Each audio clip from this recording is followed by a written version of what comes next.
You're still watching Nigeria Decides, and if you're just joining us, well, welcome. Now we're moving into entertainment. The Nigerian entertainment sector is worth billions of dollars, but does this have the essential structure needed for its growth? Well, joining us to do justice is Osage Alonge. He's the Director-in-Chief of Pulse Nigeria. Good evening. Hi, good evening. It's great to be here. It's good to have you in the studio. He's the editor-in-chief of Pulse NG. And anybody that hears Pulse NG thinks about funny videos. The person thinks about interesting questions that people are being asked. That it's common sense, but at that point, it's not common. Pulse NG, we're talking about entertainment, obviously. How did you discover the idea of doing what you do? Because you're not doing conventional TV. You act like a reporter, but then you're there to give us a little bit of comic relief, which is really good. How did you come up with this idea? I think for us, first of all, it's great to be here. I think for us, we have a parent company which is called Ringe, and our parent company is based in Switzerland, and they've been around since 1808. So it's a legacy, company.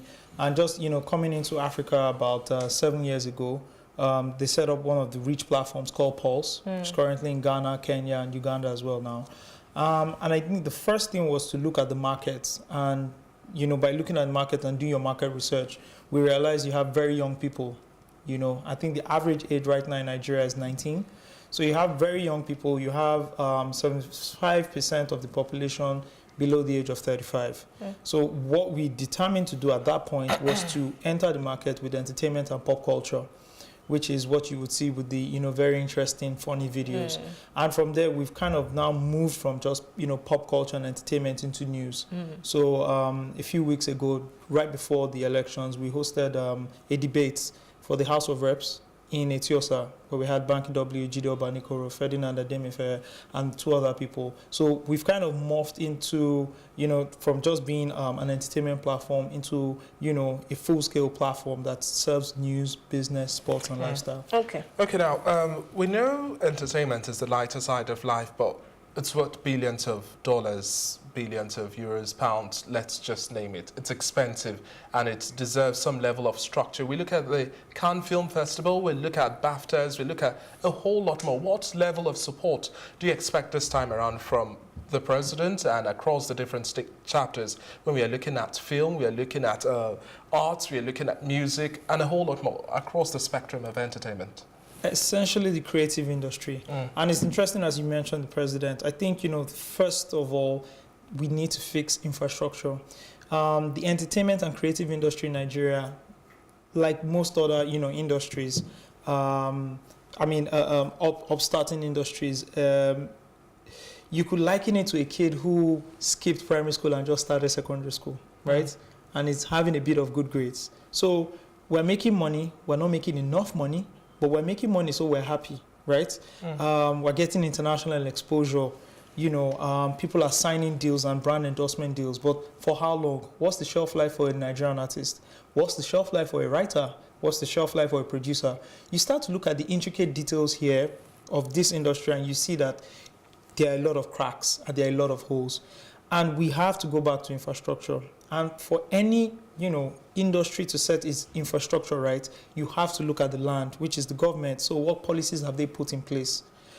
And that is the major problem we're having right now. What policies do you think we should have this time around? Because when we look at the likes of Genevieve Inaji, she said, well, for the Lionheart production, she had to wield all the support she could really get. And if we had some level of structure and some assistance, then we'll be able to thrive more. So what level of policy formulation do you expect to see and strong implementation? First of all, I'll say funding.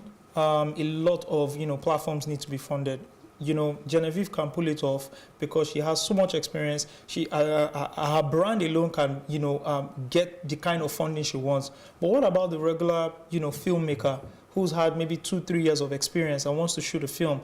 Where is he going to get the funding or the grant from? So we need the government to start putting up these grants and creating film villages, creating sponsored festivals as well, and training young people as well. So these are a few things that we need to put in place. I would also say things like royalties are very, very important as well. But we don't have that strategy in this part of the world. I mean, royalties, whether it be for music, for whatever. We don't have that strategy. And So, that's why we have payola, because, you know, at the end of the day, you do a promotion and you get nothing. And these artists don't necessarily, well, thank God to Spotify and the rest of them who now let your music stream so you can get something from it.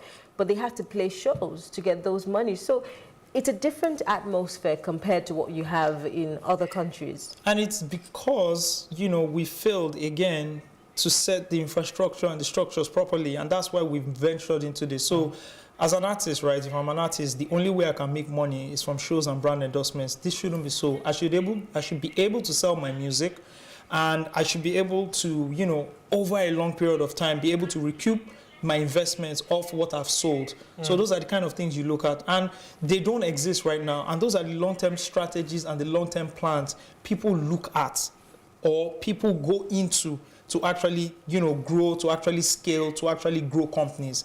So like the financial industry, like the banking industry, the tech industry, where people have started to talk to people who create policies, you know, lawmakers who pass bills.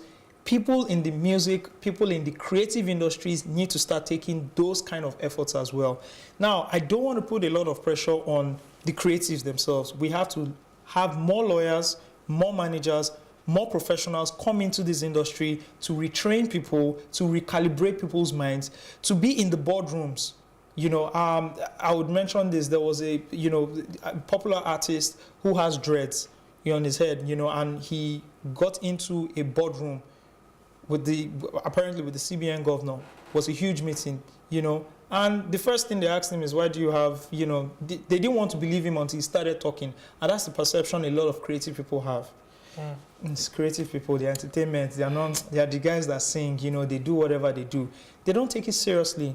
I think if they start to show the potential this industry has, people will start to take them seriously. How many of them will? We saw a lot of celebrities go to the polls, you know, show their support for one person or the other, but there was a move.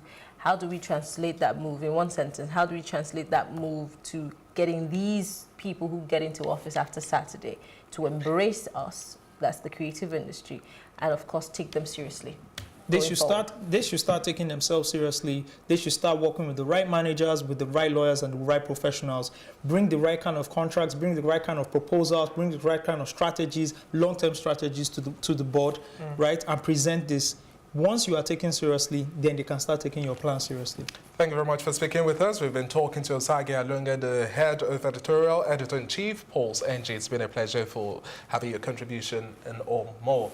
That's all we can take on today's edition of Nigeria Decides, and it's countdown to Saturday's election. Many thanks for watching. I'm David Alabi. I'm Mary Anakun. Have a good evening.